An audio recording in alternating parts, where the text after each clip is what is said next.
Inside the top-floor lobby, a little girl in pigtails clutched a folder twice her size with small hands that trembled slightly. Receptionists exchanged puzzled glances as she approached their marble desk and whispered, "My mom's sick, so I came instead." Gas spread through the executive suite when she walked straight into the CEO's office. Behind a mahogany desk, the Millionaire CEO looked up, stunned. "Stay. This touching story will leave you speechless and inspired." Anna Johnson was 9 years old and barely tall enough to see over the reception desk, but she carried herself with the determined stride of someone on the most important mission of her life.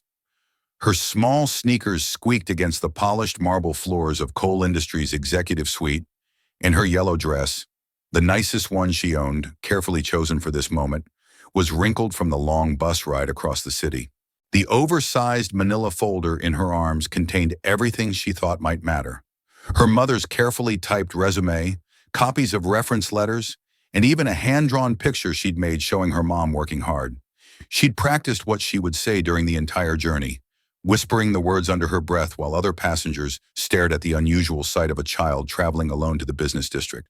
Her mother, Sarah Johnson, lay at home in their tiny apartment, too weak from illness to get out of bed, but desperate enough for work to have circled this job posting in red ink. Sarah was a single mom who had been fighting a battle on two fronts, against the cancer that was slowly stealing her strength and against the mounting bills that threatened to take their home. Anna had overheard her mother's phone call the night before, the one where Sarah had to cancel this crucial interview because she simply couldn't stand up long enough to get dressed. The desperation in her mother's voice, the way she'd hung up the phone and quietly cried when she thought Anna was asleep. It was more than a 9-year-old should have to witness. That's when Anna made her decision. If her mom couldn't go to the interview, then she would go instead. The elevator ride to the 47th floor had felt like ascending into another world. Each floor that passed took her further from everything familiar and closer to a realm of power and influence that seemed impossibly distant from their small apartment with its peeling wallpaper and secondhand furniture. Now she stood in the CEO's office, having somehow made it past 3 layers of security and administrative staff who were too shocked by her presence to know how to respond. The office was bigger than her entire apartment, with floor-to-ceiling windows that offered a view of the entire city spread out below like a living map. Edward Cole, 52 years old and worth more money than Anna could even imagine, looked up from his computer screen with an expression that shifted rapidly from annoyance to confusion to something that might have been curiosity. He was used to meetings with investors, board members, and high-level executives, not small children in yellow dresses carrying folders that dwarfed their tiny frames. "Where are your parents?" he demanded, his voice carrying the authority of someone accustomed to immediate answers and unquestioning compliance. The question wasn't cruel, but it was direct in the way that powerful men learned to be when their time was valuable and interruptions were unwelcome. Anna took a deep breath, summoning every bit of courage she'd been storing up for this moment. Her voice was small but steady as she began to explain. "My mom couldn't get out of bed today because she's really sick, but she needed this job to keep our home. She works harder than anyone I know, and she's really smart, and she would be here herself if she could be." Edward Cole had been prepared to have security escort this child out of his office, to return to his afternoon of conference calls and financial projections. Instead, something in Anna's earnest determination made him pause. He waved away his hovering assistant and found himself genuinely curious about this unexpected visitor who had somehow penetrated the carefully constructed barriers around his executive suite. There was something in the little girl's eyes that reminded him of another child from long ago. A boy who had also understood too young what it meant when adults worried about money and work and keeping the lights on. That boy had watched his own mother struggle against impossible odds, had seen her work multiple jobs just to keep food on the table after his father died. That boy had been himself 35 years ago. Edward found himself doing something he hadn't done in years. He came around from behind his massive mahogany desk and sat down in one of the more comfortable chairs near the window, gesturing for Anna to take the seat across from him. The formal power dynamic of the office shifted into something more personal, more human. "Tell me about your mother," he said quietly, his tone softer than Anna had expected from someone so important and intimidating. Anna's face lit up with the kind of pure joy that children show when given the chance to talk about someone they love unconditionally. She opened her folder with reverent care and pulled out a series of drawings she'd made at home. Crayon illustrations that told the story of her mother's daily life with the honest perspective that only a child could provide. "This is my mom cooking," Anna explained, showing him a picture of a stick figure woman standing over a stove. "She makes really good pancakes on Sundays, even when we don't have much food. And this one is her sewing. She fixes all my clothes when they get torn, and she even made me a Halloween costume last year when we couldn't buy one." Each drawing was a window into a world Edward had almost forgotten existed. A world where love was measured not in stock options or profit margins, but in small acts of daily sacrifice and care. Anna's pictures showed her mother reading bedtime stories, helping with homework, working on a laptop late into the night while Anna slept. "She's the hardest worker I know," Anna continued, her voice filled with the absolute certainty that children have about their parents. "She types on her computer even when she's tired, and she never complains about anything. She always says that education is the only way out, so we study together every night." Edward found himself leaning forward, genuinely engaged in a conversation that had nothing to do with quarterly earnings or market projections. When he asked about Anna's father, her expression grew quieter, more serious.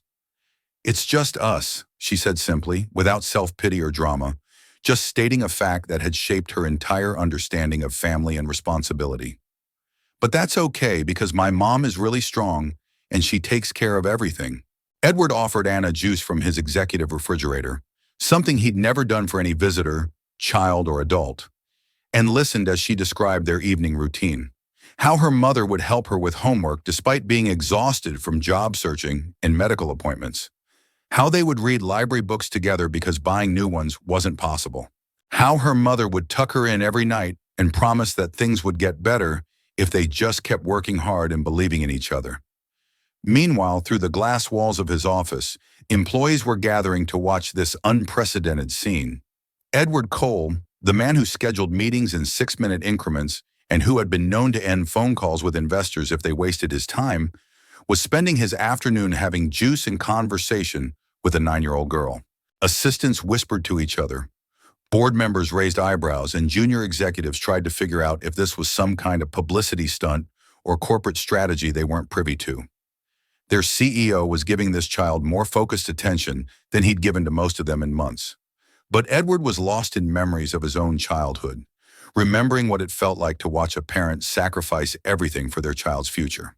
He remembered his mother coming home from her third job of the day, exhausted but still finding energy to help him with his homework. He remembered the quiet dignity she maintained even when bill collectors called, the way she never let him see how scared she was about their future. By the time Anna finished showing him all her drawings and sharing all her stories about her mother's strength and determination, Edward had made a decision that surprised even him. "Your mom doesn't need an interview," he said quietly, his voice carrying the weight of absolute certainty. "She already has the job." Anna's eyes filled with tears, not of sadness, but of relief so profound it seemed to transform her entire small frame. The burden she'd been carrying, the desperate hope that had brought her across the city on a bus, finally had somewhere to land. Keep watching, because Edward's decision will change both their lives forever. Word of Edward's unconventional hiring decision spread through Cole Industries faster than a computer virus. Carried by whispers in break rooms, hushed conversations in executive hallways, and urgent phone calls between board members who couldn't believe what they were hearing. The critics emerged immediately, armed with corporate policies and risk management concerns. Senior vice presidents who had climbed the ladder through careful calculation questioned their CEO's judgment in increasingly bold terms.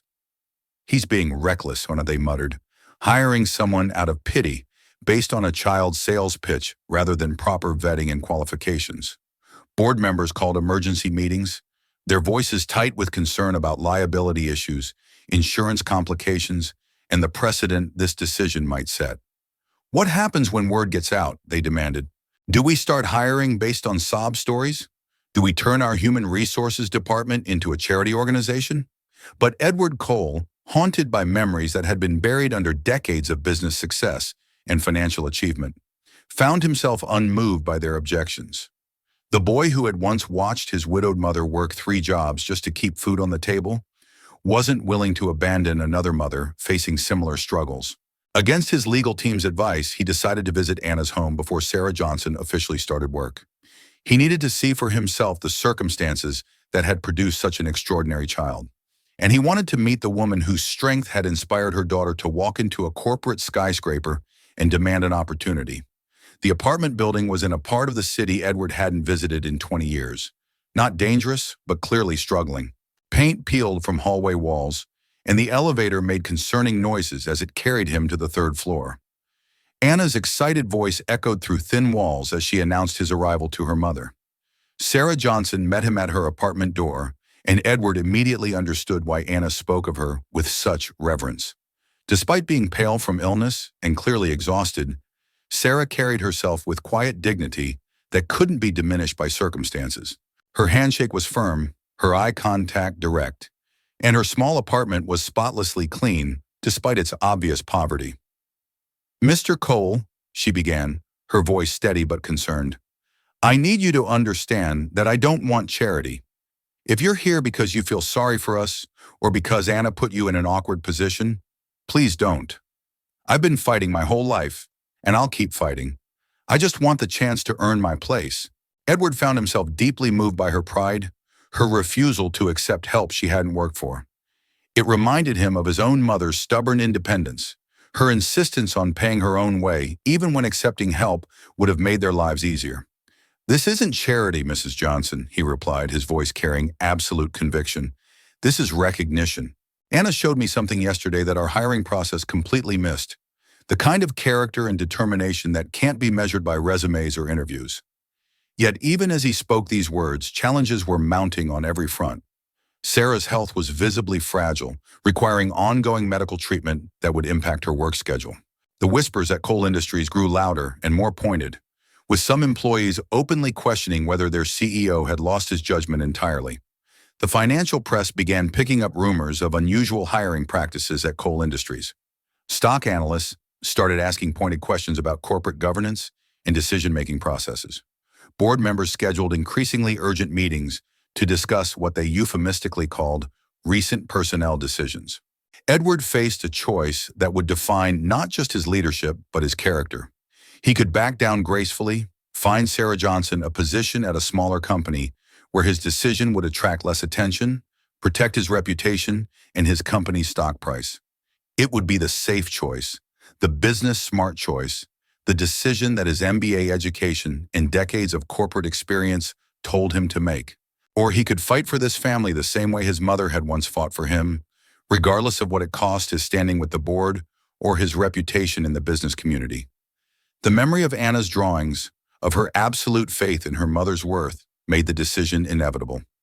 Some battles were worth fighting not because they made business sense, but because they made human sense. Some moments defined who you really were when all the corporate titles and financial achievements were stripped away. Edward Cole had spent 30 years climbing to the top of the business world. Now he was about to discover whether the boy his mother had raised was still alive underneath all that success. Edward called a press conference that surprised everyone, including his own communications team, who had been given less than 24 hours to organize what appeared to be a damage control effort. Financial reporters, business journalists, and industry analysts filled the conference room, expecting to hear explanations, apologies, or perhaps announcements about personnel changes in the executive suite.